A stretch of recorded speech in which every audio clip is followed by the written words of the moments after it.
Welcome back to this special edition of Money Talk. I want you to picture it, if you will, a basement in Hamilton, 4 women with an idea to keep track of all their stuff their kids lose.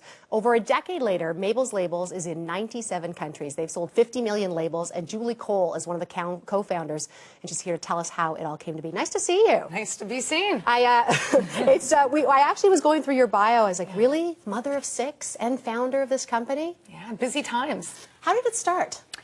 It started because, well, twofold, really. One of the reasons was we noticed a product missing from the market. All of our play dates were ending with, whose sippy cup is this and who owns that? Our kids were going to daycare, play groups, and people weren't labeling things, or if they were doing it poorly. They were doing it with masking tape, permanent marker.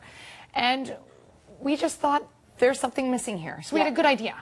So we had a good idea that kind of nagged away at us. And then the second part of this was that we were looking for a little more balance in our lives and looking to leave the traditional workforce. What did you do beforehand? I was a lawyer. One of my business partners was a financial planner. One was a graphics manager, and one was a teacher. So we had 4 different brains coming together to the table, which always makes it interesting and helpful. I love when people say interesting. Yeah. It means so many things. Absolutely. Yeah, no, it was great because so many different skill sets. Yeah.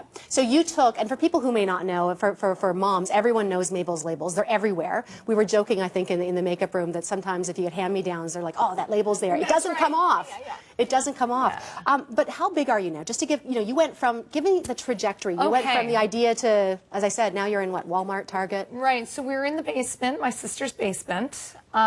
And then we were outgrowing that. Rather than getting a commercial space that time, we thought my sister should buy a bigger house with a bigger basement.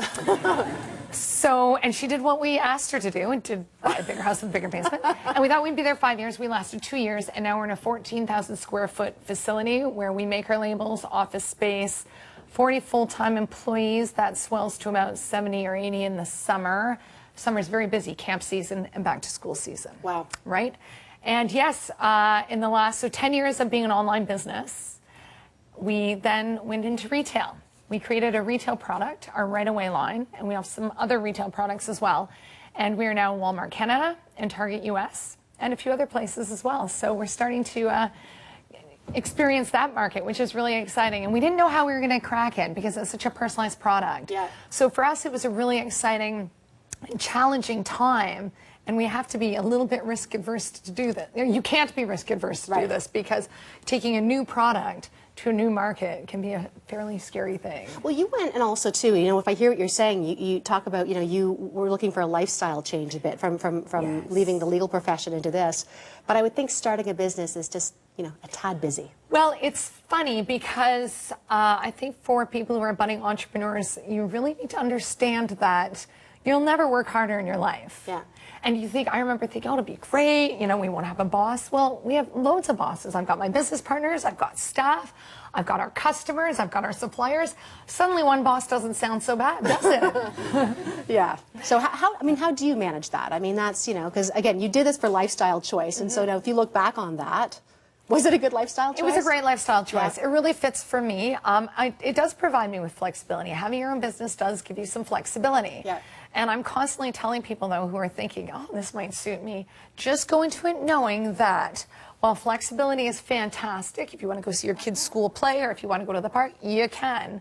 But you will be hunched over your laptop at midnight. Yeah, yeah. And that, to me, is absolutely perfectly acceptable. Yeah, it's just how you choose to spend your time. Exactly. And owning a business is so exciting, and being an entrepreneur is so fulfilling, and having all my children is lovely too. Yeah, so all 6. All of them. Yes. One thing I was going through the background on your company I thought was fascinating is that, social media has kind of emerged over the past few years, but it's been a linchpin for you guys. It certainly has. How?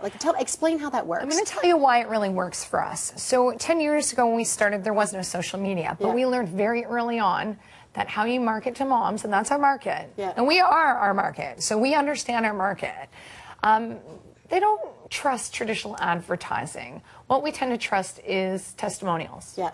People, what our friends are saying. We talk about products all the time, at the sidelines at the soccer game, at the school pickup, drop off. We talk about products we like, we talk about products we don't like. What social media did for us was it brought word of mouth online.